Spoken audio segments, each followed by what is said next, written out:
જો તમારે આગળ વધવું હોય ને તો બીજા કે એમ નહીં કરવાનું, આપણે આપણા ઉપર વિશ્વાસ રાખવાનો કે હું કરી લયા. મને ખબર છે, હું પહેલાં કાંઈ વિડીયો બનાવતો ને હું શરમાતો કે ભાઈ આ ગામના આવું કે હે, પણ આ બધા સૌરવ જોશી ને બધા આમને અમને સાયકલ વેચતા, પેલા એ ગરીબ જ હતા. ત્યાર પછી હું વિચારી લીધું કે હવે આપણે કંઈ શરમાવાનું થતું નથી. આ ગામના શું કહે એ તો આપણે કંઈ ધ્યાનમાં રાખવાનું જ નહીં. ઘરના શું કહે એને મેકવાના સાઈડમાં આપણે, કારણ કે બધાની પરિસ્થિતિ હરખી ન હોય. પૈસાવાળા હોય ગામમાં કદાચ દાંતે કાઢે કે આ શું લેવો બનાવે, આવું શું લેવો કરે. આપણે આપણું જોવાનું છે, જિંદગી આપણી છે. જિંદગી આપણને એક જ વાર મળે, બબે વાર નથી મળતી. તો એને જે કરવું હોય એ કરે, ઘરના હોય કે બહારના હોય. આપણે આપણું જોવાનું છે.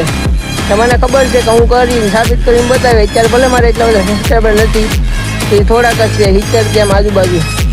મને ખબર છે તમે બધા સપોર્ટ કરશો ને એકદમ સમય આગળ વધી. એ બધા કોન્ટેન્ટ હું બનાવતો નથી, પણ હું મહેનત કરું છું. તો વિડીયો સારો લાગ્યો તો સબસ્ક્રાઈબ કરવાનું ભૂલતા